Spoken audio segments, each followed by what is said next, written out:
Brezza, the city bred SUV.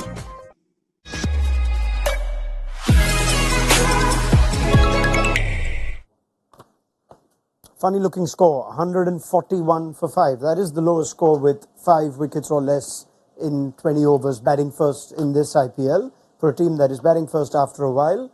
And we find out whether that is still something at halftime in a must-win game for the Super Kings and an important one for the Royals as well in their pursuit of a playoff spot and a top 2 finish. This is Maruti Suzuki Arena presents ESPN Cricket for Timeout, powered by JBL. Mitch McClenaghan, Varun, Dustin, Silgardo. How slow was that surface? See what you're doing. Surface was slow, but it wasn't so slow that they should have only got 142. I genuinely believe that they batted like they were a batter short, which they were. They were a batter short. They didn't have that ability to take a risk earlier than they would have if they had that extra batter. So I think they batted conservatively. Really?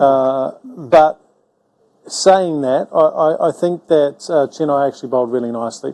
Their seamers in particular, on that type of wicket, if you go pace on and you give width, you can still get hurt. But I thought they were exceptional with their lines and lengths, and they had a very clear, simple plan. Yeah, we're definitely going to talk about how well CSK seamers bowled. They did more of the damage. Simarjit Singh, for example, Varun, it wasn't that spin was in play. It was seam bowlers who were well prepared to bowl pace off. I think what we saw was the full Chepauk experience. Slow, slow wicket. CSK knowing what to do in those conditions, coming with really good plans, and they stuck to their plans. That was the most important thing, because Jaiswal and Butler tried to do funny things and move them out of their plans. They didn't. Riyan Parag tried to do stuff to move them away from their plans. They didn't. They stuck to their plans. The plans were very clear. Round the wicket, wide lines, the odd bouncer to Riyan Parag. And look, CSK are a master of doing this. They know that they don't have the brilliance of somebody like Pathirana or Fizz to create a play out of nowhere. So they have to work with whatever stocks they have. And the only way you can work with whatever stocks you have is by executing really simple, good plans. And that's exactly what they did today. Yeah, I mean, just looking at some of the stats, I think Rajasthan attempted about 28 or 29 attacking shots in this innings. I'm glad you brought that Which up. is not actually, it's below average, of course, for the season, but it's not the lowest. There have been teams that have attempted far fewer boundary shots and scored more, because they only, I think, they got 13 boundaries out of about 28 or 29 shots, which means that more than once out of every 2 times they were trying to play an aggressive shot, they were mistiming it and getting just a single or 2. And it looked also to me like there were times when the batter was kind of winding up, but then because the ball came on slow, they checked the shot and ended up just taking a single. I guess we'll only get a clear picture once both innings are done of So whether that's the the pitch point which really is makes. that I'm tough. glad you brought up the amount of attacking shots attempted, because did they play conservatively because of their lighter batting, or could they just not get it away? Because you saw a lot of angry shots. Josh Butler's played a lot of shots, and everyone's still striking, run a ball there and thereabouts. No, I really felt they bowled a good length today, because if you see, there weren't too many full balls, weren't too many short balls. They were bowling everything like thigh guard height, nothing above that, nothing too full, which is the length you have to bowl in these kind of wickets, because you don't want to give the batsman time by bowling too short. And if you're bowling short, you bowl slow bounces. That's what they did today. And you don't want to obviously be bowling too full. If you go to see, they didn't try too many Yorkers today. They only tried a few going around the wicket. A few worked, few didn't work. But they didn't give the batsman anything in his zone. Yeah, that top 3 graphic that's just moved from your screen now, that's a telling number. 21 of 24 Jaiswal, 21 of 25 Butler, 15 of 19 Samson. 2 of those are in red hot form. Jaiswal's also dangerous player. Did it almost need a throwback to a little retro T20 batting? Drop anchor, 1s, 2s, try and be set to go big at the end. Parag looked the best batter. That's after he's played about 12, 13 overs on that surface. Yeah, that's what it looked like, which kind of tells you going into the second innings that it may not be as easy to score off at the start of your innings as it would be if you do get in and face 15 to 20 balls. But it's not the style that we've seen recently. And on those types of wickets, you need one batter to really take a few more risks. And I'm glad you brought up that number, because that's kind of indicative of the way it looked like they were playing. And honestly, I think it is because they just knew they didn't have a genuine finisher at the end, that if everything all fell apart in the middle, that they could make up some runs at the back end. Does that Rovman Powell exclusion look good at this stage? No. No? Because you can also imagine it would have been hard for him as well to get going. Shubham Dubey struggled. He's an Indian batter. Yeah, but so these guys like Rovman Powell, they're strong. So when the wicket's slow, if you slightly miss, they're strong and they've got the muscle to clear the boundary. And that's the difference. Even we saw Parag, even at the end, he had a back foot shot for 6 because it sat up enough, but a fuller delivery, he struggled to get the timing because he didn't have that genuine power and timing. See, just going by how the game went, I'm not disagreeing with Mitch. Mitch has a point, but just going by the entry points, when Dubey came in, there wasn't really much to do. It was, I think, the last over, last over, right? Yeah, I mean, the 5 balls. I guess that's the 5 point. balls. So yeah, that's the only way he would have not made a difference to the larger scheme of things, because Jurel would bat up anyway. That's the point. He comes in later because they were, well, not want to using the term negative, but they were conservative through the middle, which meant that those guys came in later because they didn't lose wickets. So they were more aggressive at the top, trying to generate more of a strike rate. You probably would have seen Dubey and Jurel come in a little bit earlier, and then you would have had Rovman Powell after them. Yeah, but Mitch, they were trying to be aggressive. The bowlers were also there to bowl, and they did a good job. So they were not letting them be aggressive. I think it's really important in T20 cricket to also give credit to the bowlers, because generally what happens is when batsmen don't score, people say the wicket was slow. The wicket did this. But sometimes it's genuinely good bowling, and they bowled really well. Good bowling. So give credit where credit is due. They bowled No, really well. I'll give credit to them. I'll give credit to them. But you and I both know, being a bowler, when you've got a team that's a batter light, and then they lose a couple of wickets early of their main batters, that they drop anchor, and it's way easier to bowl. So you don't have to go away. You're not forced into going away from your plans like CSK. They didn't have to do that today. They didn't have to go away from their plans. It's much easier to bowl when you've got a short order. Saying which, they have only 2 of overseas players. If they had lost wickets and they went hard, like I know they wanted to go hard, but they couldn't go hard. If they went hard, lost wickets, you would have seen Rovman Powell come in. But I guess that's the question, because put him in the name side to start. This is what a lot of teams were doing at the start of the season. It seemed like that they were naming only 7 batters, thinking, okay, if we need one more, we'll play the impact batter. But I guess what Mitch's point is that then changes the psychology of the other batters, because they're trying not to use. And Rovman Powell on that wicket, Rovman Powell, like he's used to those slower conditions, right? He's from the Caribbean. Yeah. He bats 4 for the West Indies. This might have been the chance today, if he was in your starting 11, for him to come in before Parag and actually go and, right, this is a wicket that we can expend.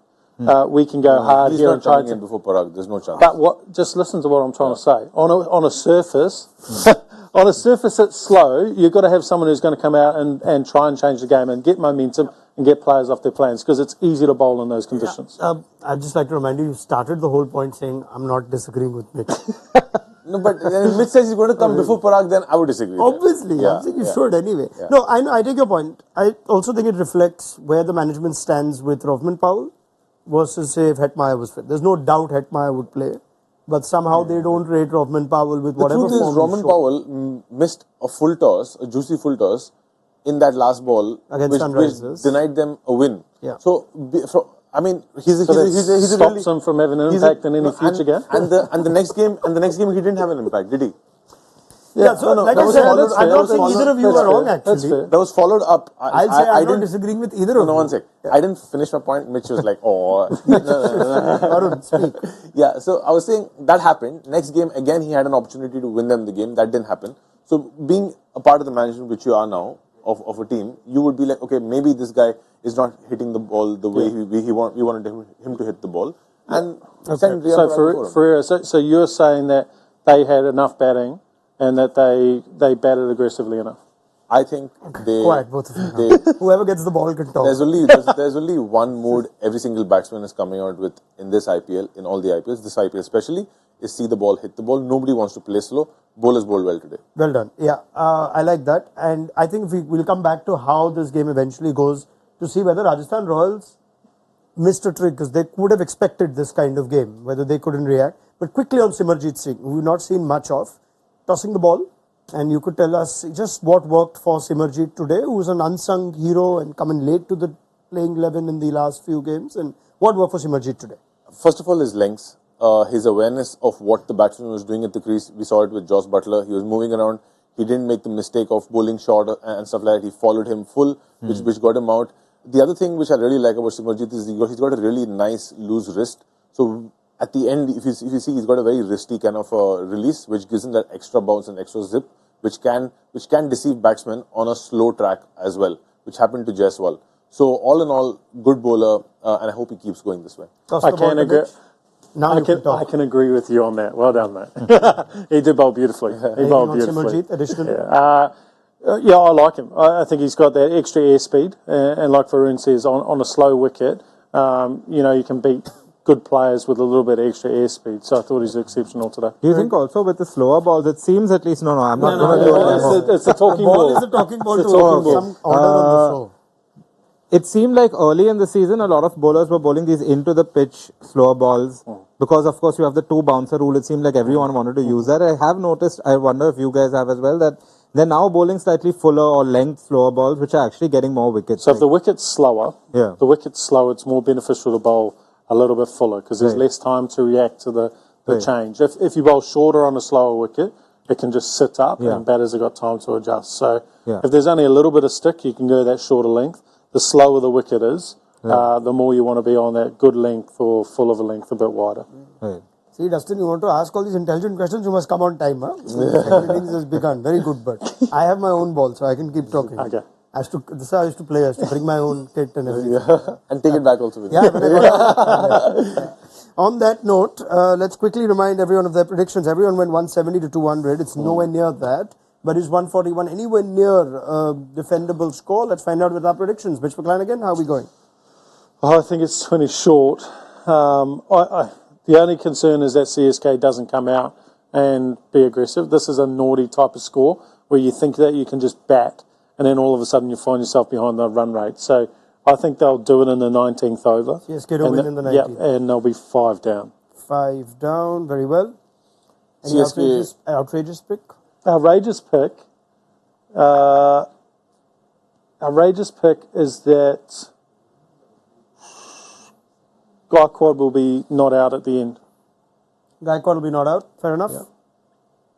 Varun? They'll get it in the 18.4th over. Which is also the 19th. Like Mitch. Okay. That's okay if you both want to win. Yeah, all right. And you've already said Sandeep to go for 2 and get 2 and less than 30. Yes. So that's that's good. Dustin, you went Samson 250 strike rate. Yeah. He went 25 runs. That's what he said. They need to start the special function post-game before the next game starts. So they'll have to finish it in the 17th over. They could also do the special function. The next game may not start at 9:30 from what we're hearing in Bangalore. Okay, so CSK to win this as well in the 17th. Very well.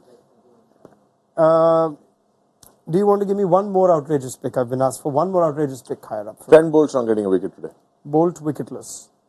All right. We see where things stand at the end of what's a massive game for CSK. Thank you to Mitch McClenaghan, Varun Aaron, and to Dustin. We will be back at the end of this game on Maruti Suzuki Arena presents ESPN Cricket for Timeout, powered by JBL. Download the mobile app if you haven't already. Fastest scores and so much more on the ESPN Cricket for mobile app as we approach the business end of the league stage. See you at the end of the game.